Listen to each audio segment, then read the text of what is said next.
My name is Susan Testro-Bergeron, and I am interviewing Mr. Buddy Daisy and Dr. Earl Melancon about their memories and experiences concerning the Louisiana coastal wetlands and the oyster industry. The interview is being conducted at Buddy's Seafood at 9:30 a.m. on August 23rd, 2012. The interview is being conducted in Houma, Louisiana. Do you understand that portions of this taped interview or pictures taken during the interview may be used in a variety of publications? Yes. Yes. Good, thank you. Thank you for speaking with me today. Now that we have gone over all of our consent forms, I'd like to get some basic information from each of you, and then we'll start with the interview questions. Okay. Mr. Buddy, we'll start with you. Would you please state your full name and your date of birth and where you were born? My full name is Walton Buddy Daisy. I was born in Houma, Louisiana. I lived down Bayou du Large all my life. I was born in 1944. I've been in the oyster industry since I'm 16 years old. Oh, wow. Okay, thank you. Earl? Earl Melancon. I was born and raised in Thibodaux, Louisiana, and been in Thibodaux all my life except for going off to graduate school at LSU and working for a short time at the Marine Lab down at Port Fourchon.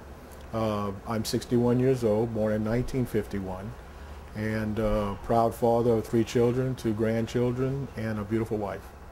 Okay. You want to talk about your family real quick? You don't want to let him get away with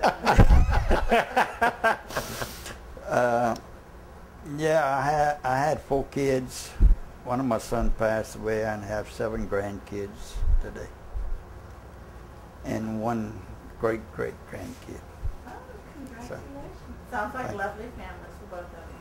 Let's talk a little bit. We'll start this interview a little different than most of them. How did you 2 get to know one another? Well, I guess I need to answer that because when I started my work as an oyster biologist 38 years ago, buddy, I was befriended by a number of oystermen down by Lafourche and Terrebonne, and I wanted to get to know some of the oystermen down in the Bayou du Large area. And everyone I spoke to said, well, you need to speak to the Daisy family because they've had a presence on Bayou du Large for a long time. They're a hard-working family, and they'll give you direct answers. And so I just made a phone call one day to James, your brother. Yes, right. And James Daisy said, sure, come down, I'll talk to you. And when I did, I also met Buddy in the process. And we hit it off pretty good. I was a young biologist, ready to learn how the fishery really worked, and they were willing to share their experiences with me. So when he showed up, what happened? We just got to know one another, and we had a liking into Earl.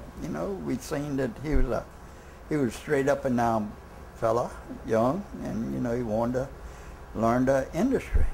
And oyster industry is different than a lot of other industries. And Earl was willing to learn some advice about the oyster industry, and then he went on to be a professor, I guess. So tell us what the oyster industry was like prior to meeting Earl. A little bit about the history, what it was like. The oyster industry prior to Earl, we used to, when I was coming up in them days, I was a young boy. I worked for my brother. I started working for my brother. My father died when I was 12 years old. And so I had to get out to help my mother for the living. And so I went to work for my brother in the oyster industry, and it changed. The oyster industry changes day by day. In them days, you didn't have all the regulations you got today. And we would only fool with oysters mostly in the wintertime. You didn't fool with oysters in the summertime. Wintertime, we would make our living fooling with oysters. Summertime, we would go shrimping, to pick up the spare time. And a lot of people in the summertime that was in the oyster industry, they were like transplant oysters, you know, move oysters from bed to bed for the winter time. Well, today, everything is opposite. You got more rules and regulations, and you got to have refrigeration and this and that, and it's really a big change in the oyster industry, in my livelihood. Earl, you got something to say? Well, I started working with the oystermen about 38 years ago, and I came in the mid-'70s, early '70s, just when the oyster industry was going through a very major transition in the way that fishery really worked and was managed, in the sense that if you look at the 1960s and before, you had a very large canning factory part to the industry. Right. And then you also had the trade for shucked oysters and for half-shell trade. When I came into the industry and began to learn, the canning industry was essentially dead at that time. But there was still, and because of foreign imports, it just destroyed the fishery. You just couldn't make a living doing that anymore. And I came in when you still had a number of oystermen bedding oysters in the fall and harvesting by early summer or midsummer. And it was a type of fishery that was at times a little different from the Barataria system to what was happening here in Terrebonne, where in the Barataria system it was more of planting oysters and harvesting, and for here it was some planting and a lot of just natural harvest. Yes. And so when Buddy speaks in terms of summertime not being a major fishery for them, oyster fishery, that it was perhaps more economical and made a little more sense in management to shrimp. The Barataria oystermen were still harvesting oysters because they had planted and bedded oysters from the public grounds.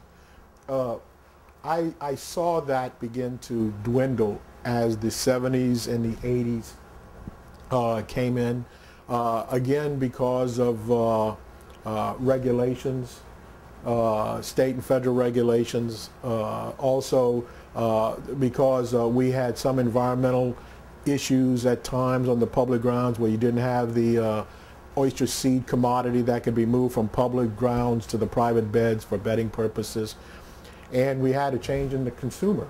I think the consumer was no longer had that very fine palate that could tell the difference between a Grand Bay oyster in the lower part of Barataria Bay or an oyster that came from some other place that wasn't quite as delicious. That's right. So there were a lot of major changes that were occurring, and I was privileged to come in to see some of the more historical type of fishery and see a tremendous change in the fishery over the last 30 some odd years.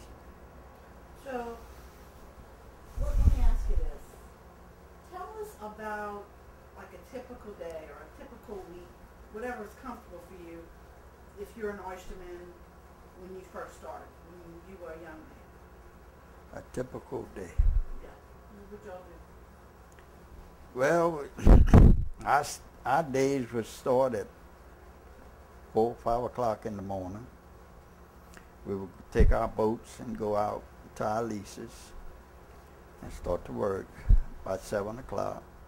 And we work all day long till about 3:30, 4 o'clock, and then we would bring our merchandise in. And we would load them on a 18-wheeler or a regular truck. It depends where it was going.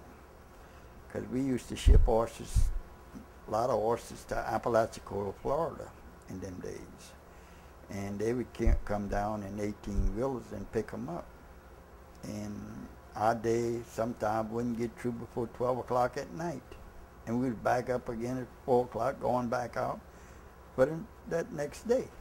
And it was just a steady routine. We'd work 5 days a week, and Saturday and Sunday we'd stay home with the family.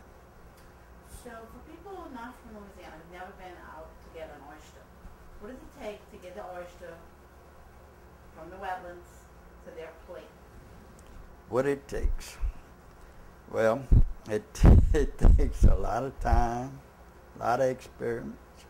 And today, if you're going to ship half shells, you got to have it in refrigeration within an hour on your boat. But if you're doing shucking stuff, you can work them. You can come in late in the evening, shuck them the next day, process them, put them in gallons, quarts, pints, and ice them down. Then you can ship them out, you know. And by the time it leaves me, I got my own boats, my own leases, and my own shop.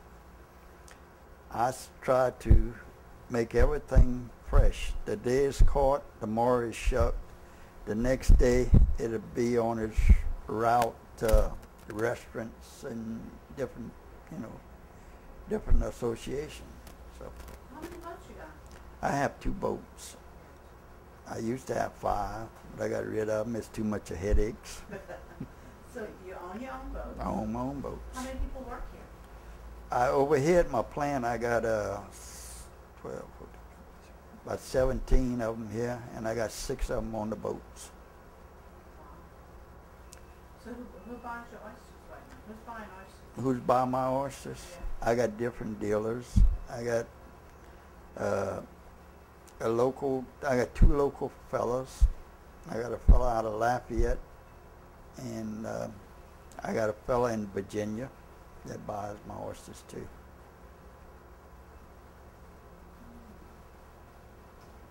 Earl?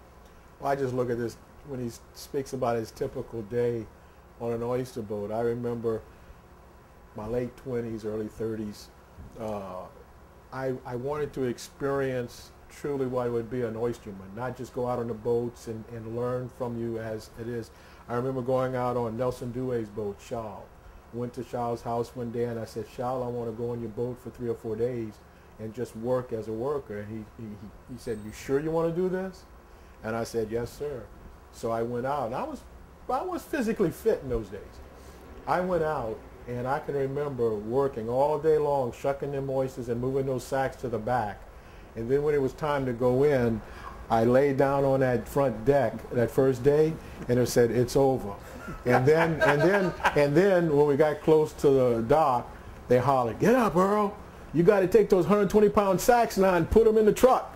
And I worked 3 days like that and realized that my position, I needed to be an academic, man. I used so much liniment when I got home just trying to keep my muscles from aching so bad. I said, this is work. And I think one thing that's always struck me about the oyster industry, without taking anything away from all of the other fishing industries, is that there's no downtime to speak of. The dredge has to be working on the boat, picking up oysters, and as one dredge is picking up oysters, the other one is being emptied on deck, and you're having to cull those oysters and take the oysters you want to sell and throwing them off to the back and eventually sacking them, throwing the others overboard. So there's never any downtime while you're actually harvesting.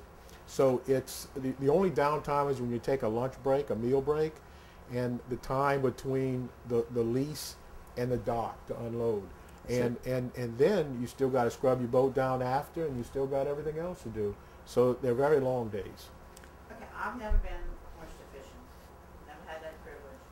So tell me, how do you, I mean, the oyster's up at the bottom. Yes, ma'am. So how do you get them up? We have what you call an oyster drag. It's made like a rake, or all except it has the bag on the back end of it, and you put it on the bottom, and it picks the oysters and the shells and everything up. And you raise it up and you dump it on a table on the deck of the boat, and you go through them and you cull the good oysters out. You got a glove and a hatchet, a small hatchet in your hand, and you curl them out and you throw the good ones up on the deck and you push the other ones overboard. Then as you go on doing that process, you got to sack them oysters up, tie them, stack them, put a tag on them, and stack it on the back of the boat. And that oyster is ready to go to the market, you see.